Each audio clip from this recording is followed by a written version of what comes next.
Hello friends, welcome back on English Zone with a new video. We are here on this channel and the topic of today's video is on your screen. Yes, we are going to discuss characteristics of the modern age. Modern age के कुछ important characteristics के बारे में आज के इस video में बात करेंगे. वीडियो का लिंक फ्रेंड्स शेयर कर दीजिए अपने सोशल मीडिया प्लेटफॉर्म पे. जिस भी इंग्लिश लिटरेचर से रिलेटेड ग्रुप को आपने ज्वाइन कर रखा है वहां पे इसको मेंशन कर दीजिए इस लिंक को. और साथ ही साथ चलिए सबसे पहले बात करेंगे characteristics of the modern literature, जिसमें कुछ इंपॉर्टेंट मॉडर्निस्ट लिटरेचर के बारे में हम बात करेंगे कि किस तरीके से इस एरा में जो है वो लिटरेचर लिखा गया है, क्या इम्पैक्ट था जो सोसाइटी या आप बोलो पॉलिटिकल इकोनॉमिक क्या कंडीशन थी उस टाइम की और कैसे लिटरेचर को इन्फ्लुएंस किया उस टाइम ड्यूरेशन ने. उन सब के बारे में आज के इस इंपॉर्टेंट वीडियो में बात होगा. 20th सेंचुरी को हम मॉडर्न एरा काउंट करते हैं. इससे पहले का टाइम विक्टोरियन एरा था और इसके बाद का टाइम हम पोस्ट मॉडर्न एरा में काउंट करते हैं. तो मॉडर्न एरा में 1901 से लेकर के ये 1945 या 50 तक का टाइम ड्यूरेशन आप मॉडर्न एरा में काउंट करते हो, जो ये टाइम ड्यूरेशन है इंग्लिश लिटरेचर का. चलिए सबसे पहले हम बात करें age of interrogation and anxiety. Yes friends, ये एज ऐसा था विक्टोरियन एरा के बाद इंडस्ट्रियलाइजेशन या आप साइंस का जो एक तरीके से इम्पैक्ट था, एक तरीके से जो डेवलपमेंट था, इन्वेंशंस थे, उसकी वजह से लोगों के माइंड में जो मॉडर्न एरा के पीपल थे उनके माइंड में एक इंटेरोगेशन की क्वालिटी बिल्ड हुई, जिसका मतलब था कि बिना किसी चीज को जांचे परखे वो किसी चीज पे यकीन नहीं करते थे. रिलीजियस पॉइंट ऑफ व्यू तो कहीं दूर की बात हो गई थी क्योंकि साइंटिफिक वैल्यूज इतने ज्यादा इंपॉर्टेंट हो गए थे और इस वजह से इंटेरोगेशन की एक जो क्वालिटी थी, इंटेरोगेशन का एक जो माइंड था वो इस एरा के लोगों में देखने को मिलेगा. इसके साथ ही साथ एंजाइटी, एंजाइटी का मतलब कंपटीशन की वजह से, इंडस्ट्रियलाइजेशन में कंपटीशन की वजह से लोगों के माइंड को एनर्जियस फील करते थे और because of the world war happened at that time. और ये एक जो टाइम था, this was the age of interrogation and anxiety. Next है it is known as the age of globalization and discovery. Yes, globalization का मतलब हुआ कि जो भी इन्वेंशन हुए या डिस्कवरीज हुई उसके वजह से लोगों का जो एक तरीके का ट्रेड था वो एक जगह से जाकर के दूसरी जगह पे होने लगा. लोग एक जगह से दूसरी जगह पे ट्रेड करने लगे और ग्लोबलाइजेशन का एक जो इम्पैक्ट था इस लिटरेचर में, इस एज के लिटरेचर में आपको देखने को मिलेगा. नेक्स्ट है it has been marked by the significant development in the field of science, literature, art, politics, welfare and warfare and technology. ये कुछ ऐसे जो एज थे या इस तरीके की जो डेवलपमेंट था, सिग्निफिकेंट डेवलपमेंट हुआ, चाहे आप साइंस से रिलेटेड कर लो, चाहे आप डिस्कवरीज से रिलेटेड कर लो, या जो वॉरफेयर थे, टेक्नोलॉजीज थी, पॉलिटिक्स थी, आर्ट था, इस सब का एक सिग्निफिकेंट आप इन्फ्लुएंस जो देखोगे या सिग्निफिकेंट डेवलपमेंट जो देखोगे इस टाइम ड्यूरेशन में देखोगे वो था modern age. The doctrine of the art for life sake was establish in modern age. जैसे अभी तक का टाइम था आर्ट फॉर आर्ट सेक था कि लोग एंजॉय करने के लिए या जो लिटरेचर लिखते थे उसमें लिटरेचर को आर्ट के लिए लिखते थे या आर्ट आर्ट के लिए ही होता था. बट यहाँ पे अब क्या डॉक्ट्रिन एक आया जो मॉडर्न एरा में, that art for life sake was establish in the field of the contribution. आप जो वर्क्स देखोगे वो आपका है जीबी शॉ के works, HG. Wells and Kipling के वर्क्स में आप इस तरीके के जो लिटरेचर लिखा गया they are basically based on the art for life sec.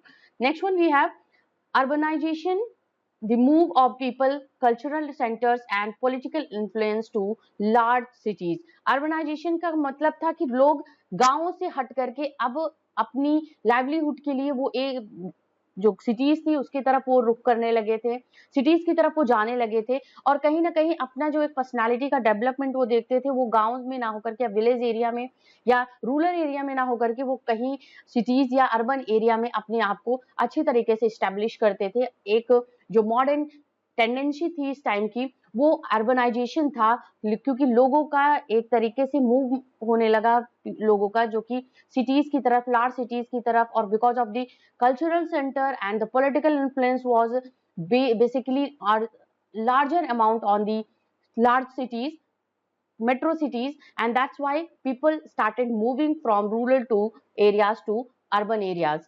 Next one we have important characteristics of this age. We have mass literacy was the targeted on larger scale. अब ये time duration था education का time duration था, इसी वजह से जो एक आप इस टाइम ड्यूरेशन के लोगों को देखोगे या लिटरेचर को देखोगे तो they were basically literate person and education का जो इम्पैक्ट था वो लार्जर स्केल पे लोगों पे पड़ा और मास लिटरेसी को कहीं ना कहीं ज्यादा इस तरीके से इस टाइम ड्यूरेशन में इस्टेब्लिश किया गया कि उसकी डेवलपमेंट हो और लोगों को शिक्षा जो थी या एजुकेशन जो थी, लिटरेसी जो थी, वो लोगों पे पहुंच सके ऑन लार्जर स्केल।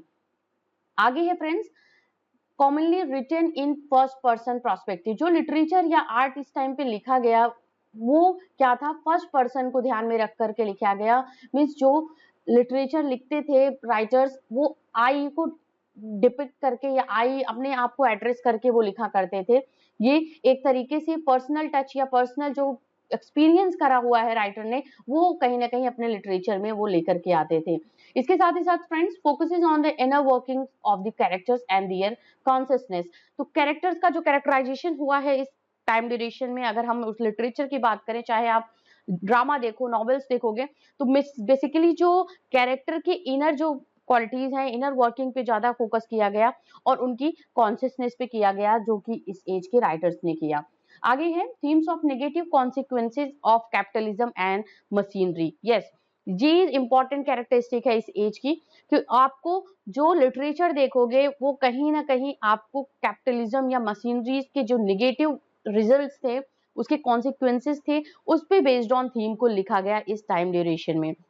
आप चाहे जीबी शॉ के ड्रामास को देख लो, आप जीबी शॉ के ड्रामा को देखोगे तो वहां पे इस तरीके से कैरेक्टराइजेशन हुआ है और कैपिटलिज्म या मशीनरी का जो एक तरीके से इसका रिजल्ट था, इसके नेगेटिव कॉन्सिक्वेंसेस थे, उसके बारे में बात हो गई हुई कि लोग फ्रस्ट्रेटेड हो गए, एंजाइटी और इंटेरोगेशन की उनके अंदर जो एक क्यूरियोसिटी थी वो कहीं ना कहीं उनके लाइफ में उसका इम्पैक्ट नेगेटिव पड़ने लगा, that just because of the industrialization and the discoveries and also about the scientific जो रिजल्ट्स थे, साइंटिफिक जो डेवलपमेंट्स हुए थे, डिस्कवरीज हुई थी और साइंटिफिक इनोवेशंस जो हुए थे, because of that had happened. And इस टाइम के थीम्स में आपको इसी तरीके के कुछ इंपॉर्टेंट जो कैरेक्टरिस्टिक्स है इस एज के, जो एक नेगेटिव कॉन्सिक्वेंसेस थे, उसको देखने को मिलेगा।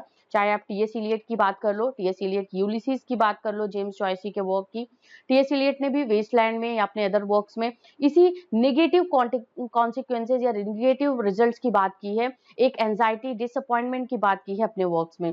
Next we have here themes of isolation and individualism। जैसे मैंने बताया कि that literature and art was written at that time and they were mainly focused on the works, the things that art for life sake and isolation and individualism जो था इस important एक theme based on थे, उस पे works लिखे गए हैं इस important era के writers ने। आगे है tones that center around the absurdity of the society. और इस टाइम पे अगर आप लिटरेचर में जो टोन देखोगे वो जो था, जो कि मीनिंगलेस चीजें या मीनिंगलेस होपलेसनेस प्रिवेल्ड है सोसाइटी में, एब्सर्ड जो चीजें हो रही हैं सोसाइटी में, उसके अराउंड कहीं ना कहीं जो लिटरेचर के टोन थे, मतलब लिटरेचर जो जिस टोन में लिखा गया है, लिटरेचर को जो एक एक्सप्रेस करने का या एक डिस्क्राइब करने का वे था, वो आप इस वर्ड इस एज में देखोगे। इसके साथ ही साथ friends presence of symbolism. Presence of symbolism का मतलब हुआ कि जो लिटरेचर लिखा गया है वो कहीं ना कहीं यहाँ पे सिंबलिज्म पे बेस्ड ऑन था। सिंबलिज्म मींस एक तरीके की हिडन मीनिंग या सिंबलाइज करते हुए राइटर्स ने इस एज में अपने वर्क्स को लिखा गया है। वो लिखते कुछ और थे बट उनका सिंबॉलिक जो एक मीनिंग हुआ करता था वो किसी और जो सोसाइटी में डिसअपॉइंटमेंट है या जो तरीके का एक एंजाइटी है और साथ ही साथ निगेटिव कॉन्सिक्वेंसेज या निगेटिव जो रिजल्ट्स हैं कैपिटलिज्म के, मशीनरीज के, इन सबको वो फोकस करते हुए या इन सबको इंडिकेट एड्रेस करते हुए वर्क्स को लिखा है। वेस्टलैंड की हमने बात की, वेस्टलैंड में आप सिंबॉलिक जो एक क्वालिटी है वेस्टलैंड की, जो टीएस इलियट ने लिखी हुई है अपने इस वर्क में, उन्होंने फोकस करने की कोशिश की है, सिंबॉलिक वे में उन्होंने अपनी बात को और अच्छे से कहा है। WB ईट्स के वर्क्स की आप बात कर लो, या साथ ही साथ मैंने अभी एक ग्रेट एग्जाम्पल आपको दिया जेम्स जॉयसी का यूलिसीज, जो एक नॉवेल है, उसके बारे में हम बात कर लें। यहाँ भी आपको इस तरीके के presence of symbolism you will see in the literature of the modern age. And friends, here we had discussed important characteristics related to the age of modern era. Keep watching English Zone for the best preparation of your English literature exams. Thank you very much.